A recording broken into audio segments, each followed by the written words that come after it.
Welcome back to once more. We're watching some more Symphogear, and, well, considering it's the last episode of the season, I'm expecting some big things. Considering what we saw at the end of the last one, yeah, kind of impressive. Even after being hit by that beam and all of the relics vaporized from her very being, Hibiki is not going to let that stop her. She's got the strength of heart to carry on anyway, and, well, is intrinsically one with the Symphogear, apparently. Gungnir is her very identity, so after a fancy little transformation sequence,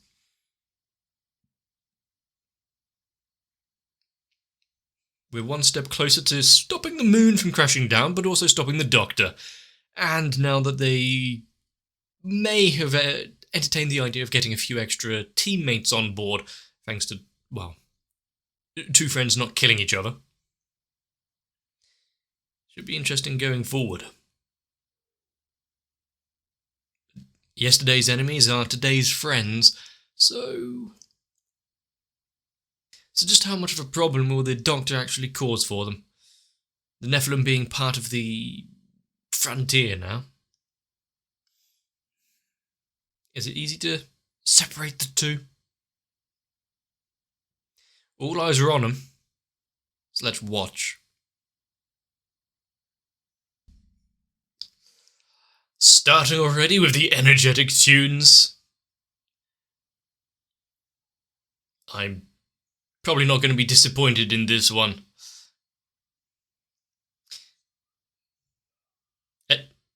Oh, just immediately.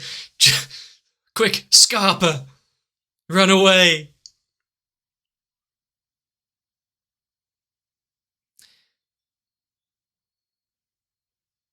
She's a little worse for wear, but also, if he is connected with the frontier that much and can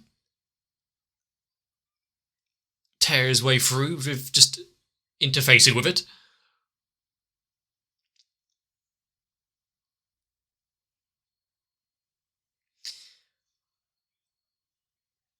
Really, a gravitational anomaly. The entire frontier itself being up in the air isn't one of them.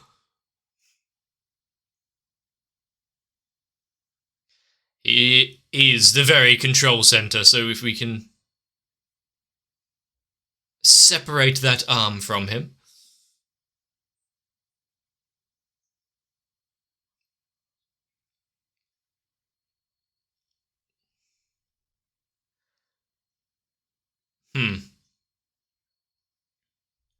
Destroy an ancient system quite like this?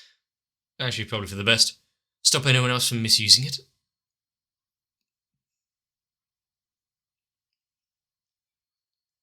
She will do everything in her power to make sure that everyone comes out of this.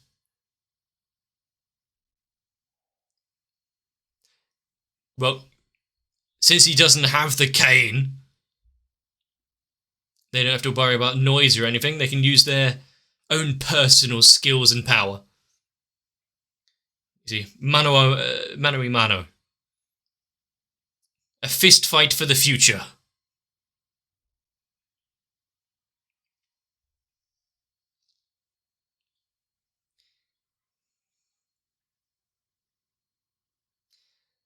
How? They're not going to ask any questions about how she's, all full battle gear? Never doubted her for a second.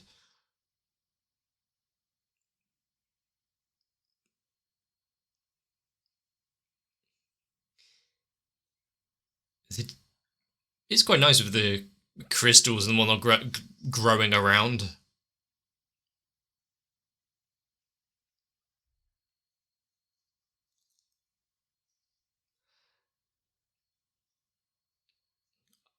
But I do hope that there is more. So is it going to grow the more it feeds on the actual frontier itself? as well as being able to do shit like this, create some stone golems. Ha! We've got some Ava angels appearing in the middle of this place now.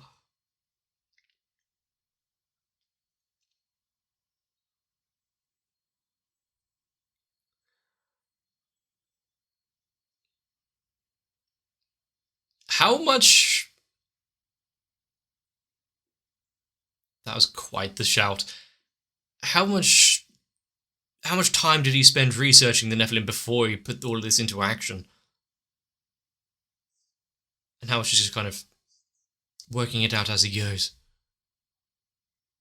Huh.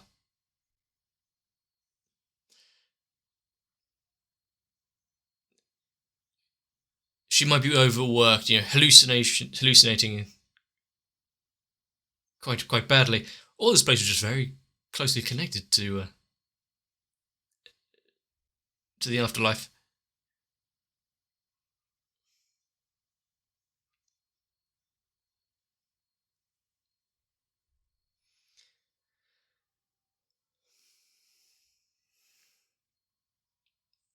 So, with this meeting again, she's overcome her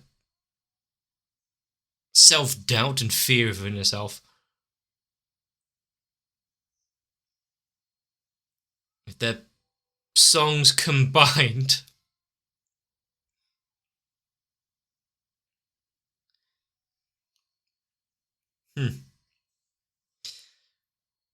Even if only partially, the hopes and wills of the world itself urging them onwards.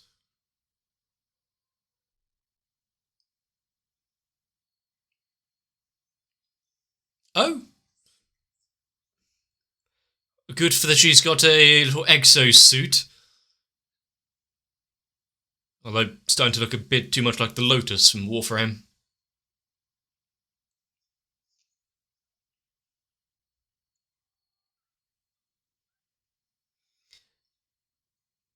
She's not out for the count yet. Do you really want to interrupt her, though? If she's getting the entire world on board and they're resonating with her, do you want to pull her out of that state?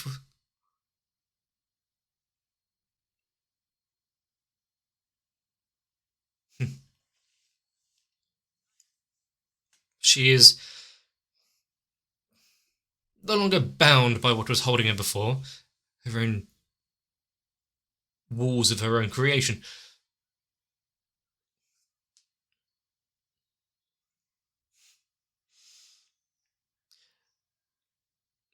But I'm guessing, yes.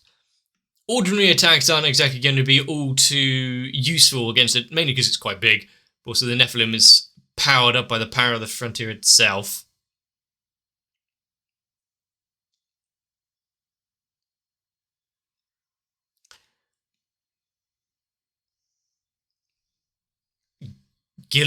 Guillotine cutter? How come they can cut his exterior, and that they were having... Tsubasa and one were having so much trouble?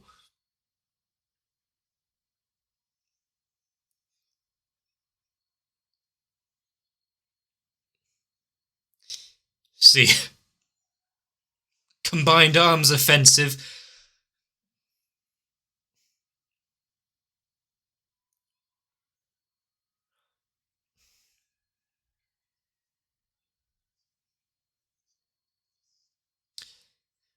And with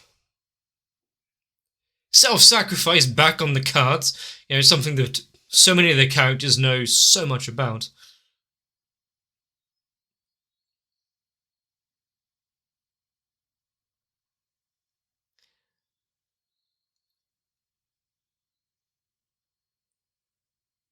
Is it gonna have a shield protecting them?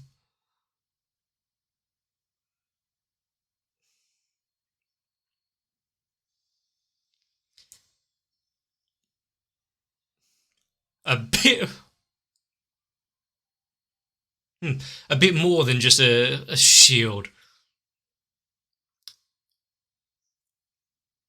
Whether it's some phonic resonance between all of them now they're together.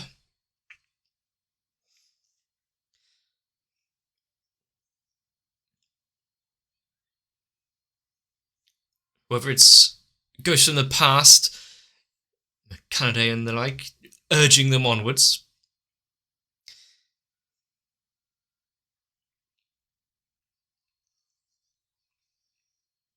When there's more that they are fighting for, there's more meaning behind their song.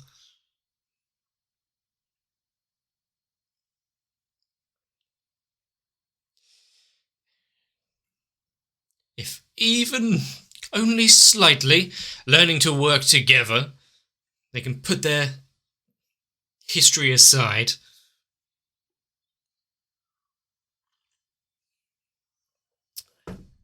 A little better than their little tri-way song back in the concert.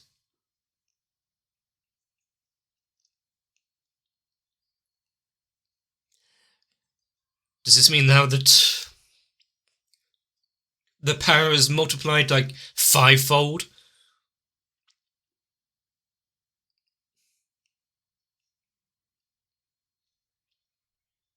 Six-fold, I guess.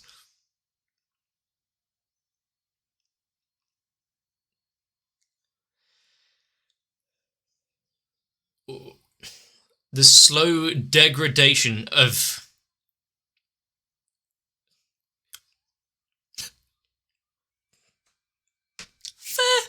although I would say that their 6 probably counts for a lot more than the average person. Oh, pure white suit. The enhanced designs for these ones, I hope it's not a one-off used when they're all bets are off kind of thing. They might be a little difficult to get around normally if it is their usual dress.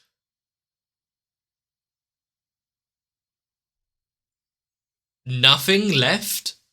Fair enough. Now it needs just to burst through and take down the heart itself. He himself is not a god. Shade Stitcher.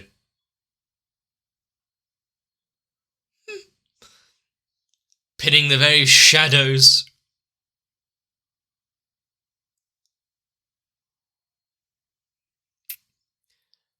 Has he tried to overload it?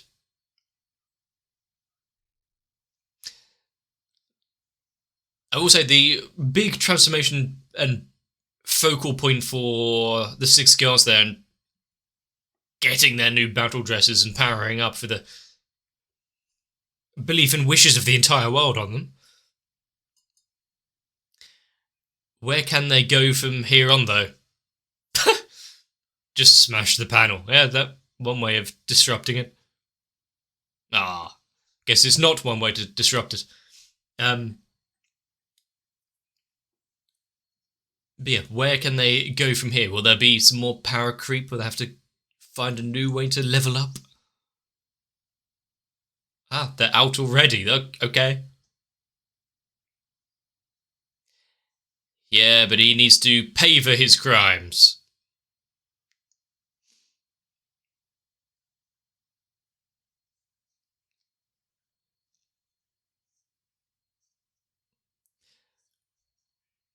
Yeah, well, true, you don't want to make him a martyr or anything.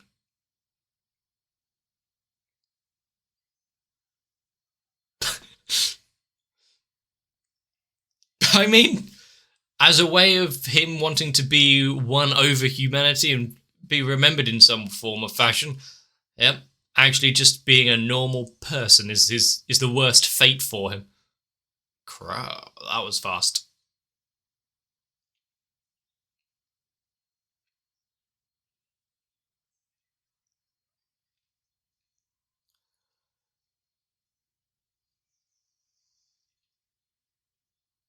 What was the... Right, okay, I was going to say, what was the point of that? But it was to quickly release itself from the island so it can start getting away.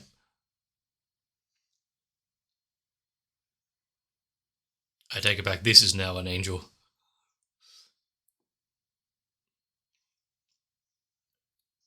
And with their enhanced abilities, does she still need... She has a mech.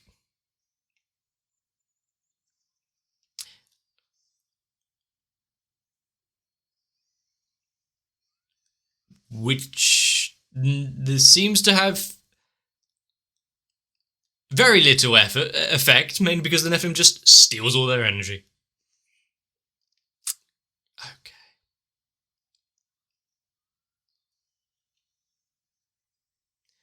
Okay.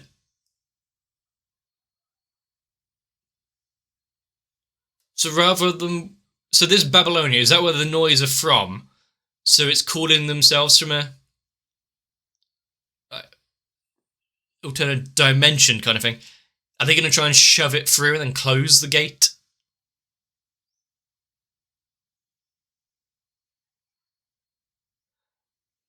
But in the time that it's open, are they going to call through something even worse?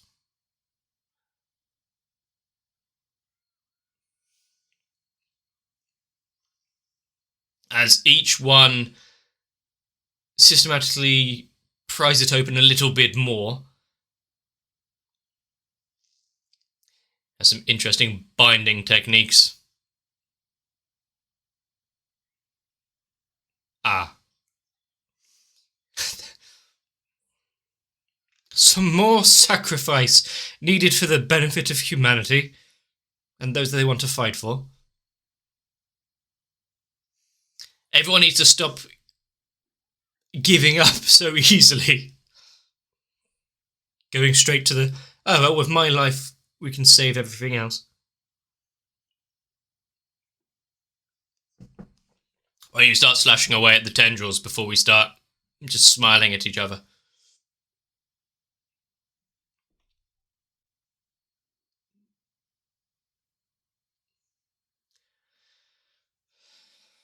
There. All in this together. Why was that glistening from above the planet?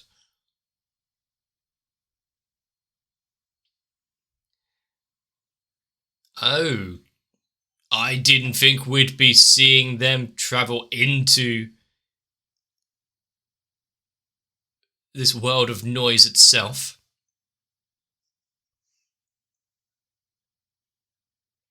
All over the control panel, really? Does she have any tissues or anything, whatnot to wipe it down?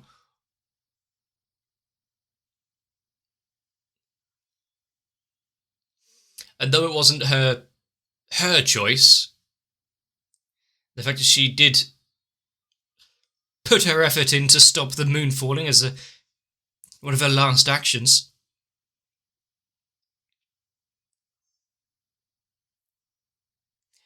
There's some interesting noise designs here in this world.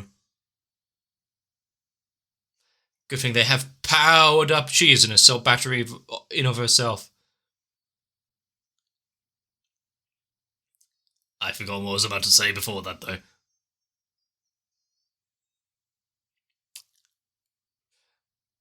But she had to sacrifice her mech to make that happen.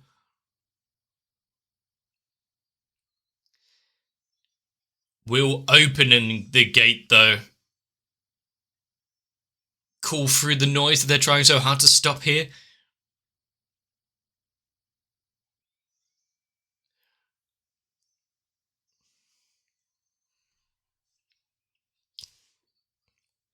You see the beach on the other side? On the home stretch?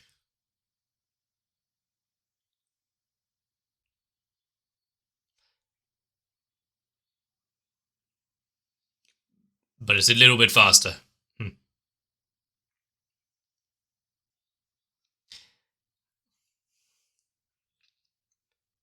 If we got a little bit of it earlier, we're going to need a whole lot more.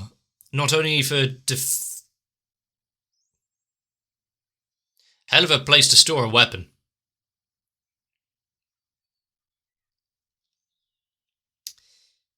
There is no need for one of them to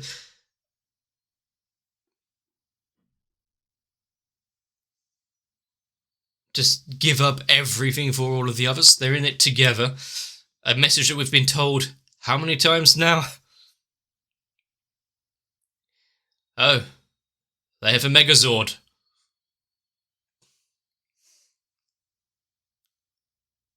Or just a couple of very big gauntlets forcing their way through. Ah.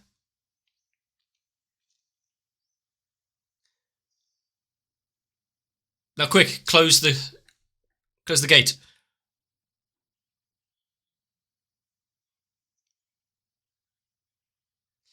Well, not only the Nephilim's explosion, but everything else that's in that realm can slowly try to pour through.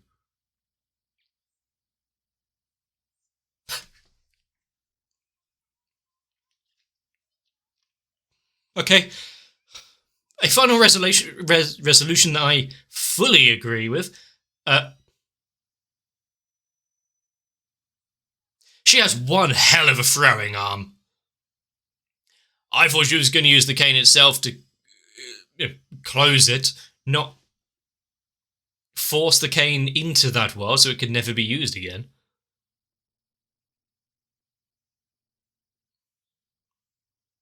But yeah, a resolution I fully agree with.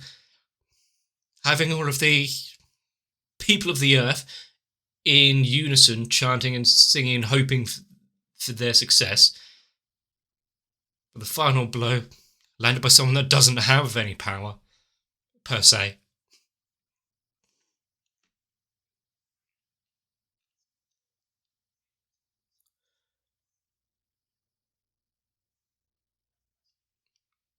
It might be a bit difficult to get any word out there, and even if you can, probably wouldn't have many supplies up there. I don't think the frontier was stocked with cans of beans or anything.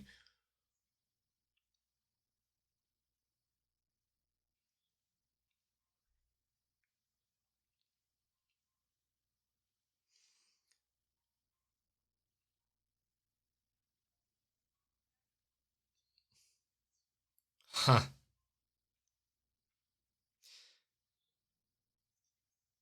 So that's one way of making it so that she's got one of the crystals at least.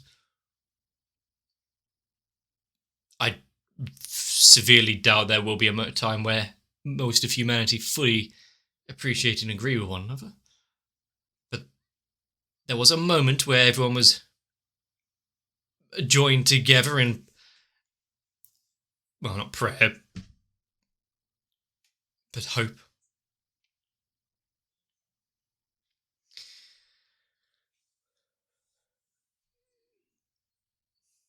Maybe she started to understand her just a little, no longer just a full hypocrite.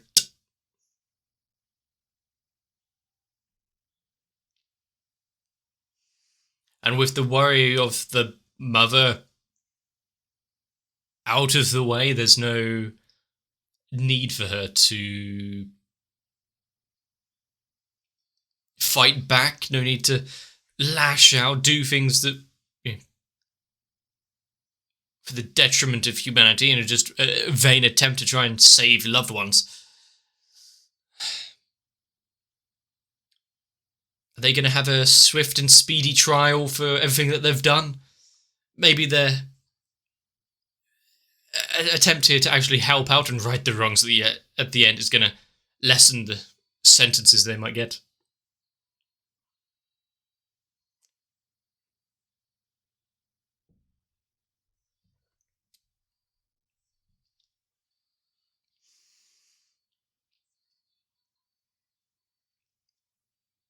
But a nameless big bad, meaning being the Nephilim, being the final boss, the one who called it all into action, never actually got the usual comeuppance that we see, where they get taken down and removed, slaughtered before the final fight. No, he has to live with his actions and knowledge that he's failed. That is a much better fate for the Doctor. Being a nobody, knowing that what he tried was all for naught.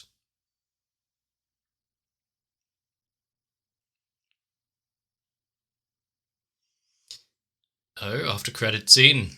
There's a reason I don't skip it.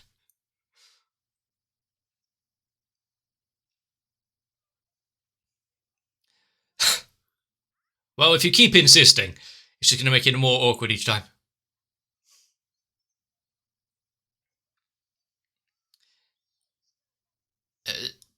Does she not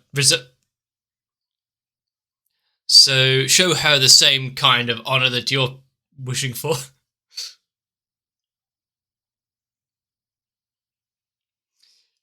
They get on so well, being held back from one another.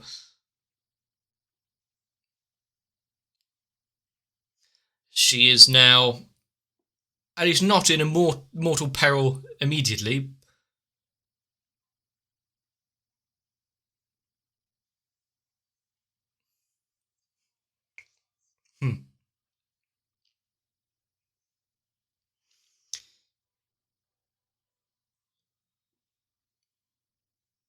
I didn't think that there would be a solution to the fragments of relic that were piercing her organs.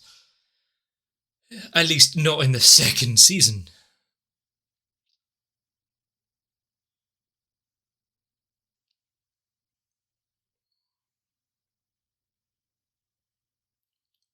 Huh. I am quite happy with how this all turned out. Symphogear really does follow the same kind of formula, and I think it knows it as well. The fact you've got each character try and be like, I'm going to sacrifice myself for you. No, I'm sacrificing myself for you. No, we don't need to sacrifice ourselves. We can work together. Yeah, we had the same thing in the previous season. But the idea that sacrifice isn't always the best, or necessarily even should be considered an option.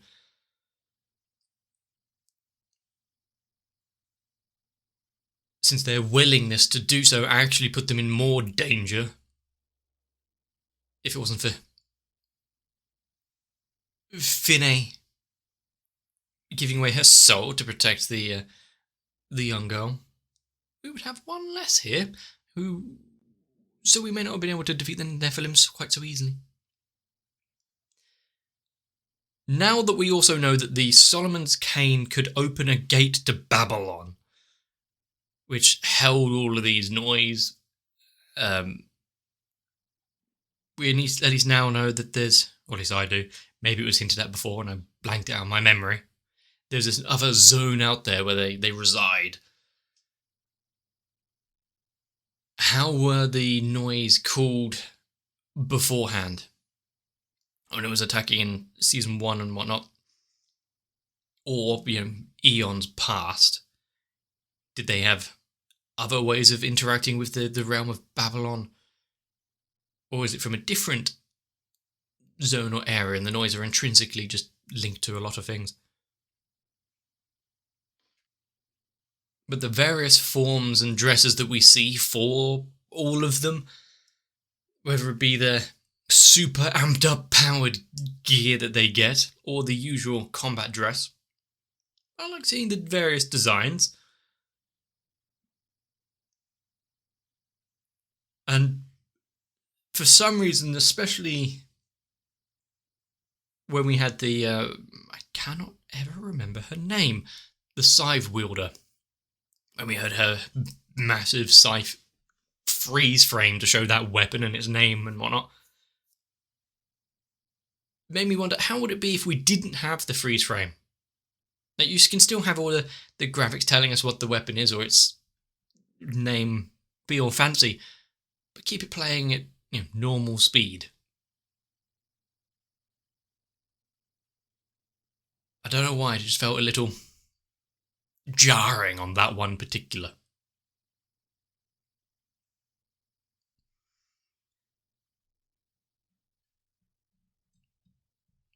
Some decent writing, I guess. Having elements that we've seen be built up through previous episodes and even mentioned at the start or even season 1, being brought through, carried on, followed through. The linking of the hands, we saw it freeway before.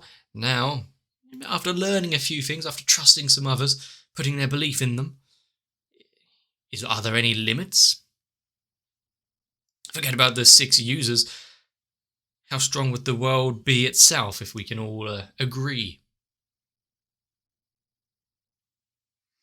I wonder what we as a species would be able to accomplish if we actually put our collective minds at work and worked together for even just like half hour. I still think though that Miku's toss of the Solomon's Cane, well, impressive. We've seen what humans can actually do with the commander and the manager, so maybe she's just following in their footsteps. But I was expecting just the hold it up, close the breach herself. Not that. It does solve quite a good plot hole of the cane and what they'd have. Well, not plot hole. What they'd have to do with it afterwards, and just get rid of it. You won't ever have to worry about it again unless it gets opened from the inside. If you just get rid of the very relic and weapon itself. Now we just have to hope that the gates of Babylon remain closed. Unless for a very specific purpose that is under close control. And in the right hands. But what would be the right hands in this? There are more seasons to watch going forward with Symphogear, and how many of them are going to revolve around the moon? Because so far, both of them have. And kind of like how I mentioned before, since we got the super battle gears, and we had protecting the world itself and the moon crashing down, are we going to get that? What's the next step? How do we increase the danger more? Or is it going to become a little more grounded? There's 2 ways it can go.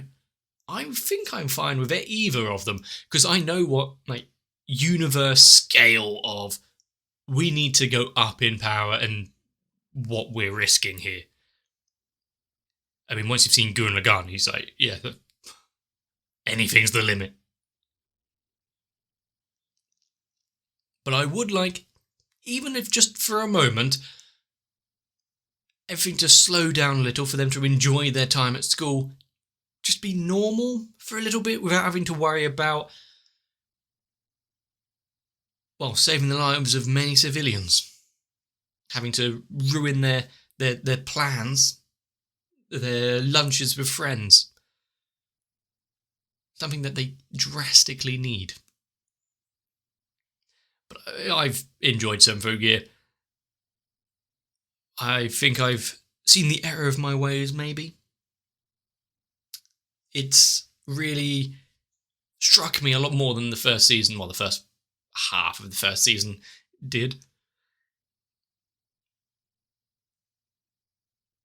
And if it only goes up in caliber from here, we should be in for one hell of a time. So if I've entertained you, if you've just enjoyed the episode and I was background noise to it, let me know. Leave a like and a comment on the video. Consider subscribing to the channel to not miss out. But definitely try to get some rest. Believe in those around you. Though it may not seem it, the majority of people do want the best. See you for the next one. My patrons are the ones who have put in their combined efforts and closed the gates to Babylon itself, that is, the YouTube copyright system. And thanks to that, we've been able to grow even more powerful, even if I haven't changed my style of clothing. Still, I do need to thank Noku, Sal, Dolchfan, Guado, Kite, Raywin, Wolfie Sensei and everyone else, because without them, this channel would be a lot less vibrant.